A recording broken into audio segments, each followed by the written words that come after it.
ರಾಜ್ಯದಲ್ಲಿ ಈ ಭಾಗದಲ್ಲಿ ಸೈರನ್ ಸೌಂಡ್ ಮೊಳಗಿದಾಗ ಮೊಬೈಲ್ ಅಥವಾ ಟಿವಿಯನ್ನು ಆಫ್ ಮಾಡಲಾಗುತ್ತೆ.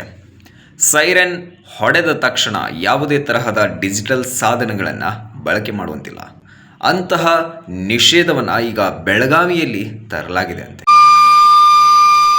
ಬೆಳಗಾವಿಯ ಗ್ರಾಮದ ಒಂದು ಹಲಗಾ ಊರಿನಲ್ಲಿ ಈ ಹಲವಾರು ದಿನಗಳಿಂದ ಈ ಪ್ರಯೋಗವನ್ನು ನಡೆಸಿ ಯಶಸ್ವಿಯಾಗಿಸಿದೆ. ಈಗಂತೂ ಪ್ರತಿಯೊಬ್ಬರೂ ಮೊಬೈಲ್ ಫೋನ್ಗೆ ಅಡಿಕ್ಟ್ ಆಗಿಬಿಟ್ಟಿದ್ದಾರೆ.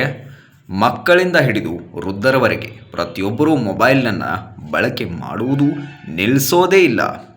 ಮಕ್ಕಳ ಭವಿಷ್ಯ ಓದಿನ ಬಗ್ಗೆ ತೊಂದರೆ ಆಗುತ್ತೆ ಎಂದು ತಿಳಿದುಕೊಂಡು ಈ ನಿರ್ಧಾರವನ್ನು ಕೈಗೊಂಡಿದ್ದಾರಂತೆ. ಬೆಳಗಾವಿ ಜಿಲ್ಲೆಯ ಹಲಗಾ ಗ್ರಾಮದಲ್ಲಿ ಡಿಸೆಂಬರ್ 17ರಿಂದ ಈ ಪ್ರಯೋಗವನ್ನು ಮಾಡಿದರಂತೆ. ಸಾಯಂಕಾಲ 7ರಿಂದ ರಾತ್ರಿ 9ರವರೆಗೆ ಗ್ರಾಮದಲ್ಲಿ ಯಾವುದೇ ಮನೆಯಲ್ಲಾದರೂ ಟಿವಿ, ಮೊಬೈಲ್ ಆಫ್ ಮಾಡಲಾಗುತ್ತೆ.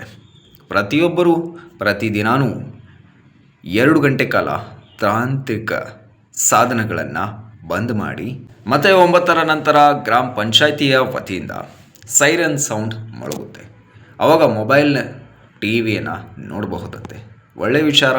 ಇಂತಹ ಒಂದು ಕಾರ್ಯಕ್ರಮಕ್ಕೆ ಈಗ ಬೆಳಗಾವಿ ಜಿಲ್ಲೆಯ ಹಲಗಾ ಗ್ರಾಮದಲ್ಲಿ ಮುನ್ನುಗ್ಗುತ್ತಿದ್ದಾರೆ. ಸೊ ಇದು ಎಲ್ಲ ಜಿಲ್ಲೆಗೂ ಅನ್ವಯ ಆದರೆ ಒಂದು ಸ್ವಲ್ಪ ಅನುಕೂಲ ಆಗುತ್ತೆ ಅನ್ನೋದೊಂದು ನಮ್ಮ ಆಶಯ.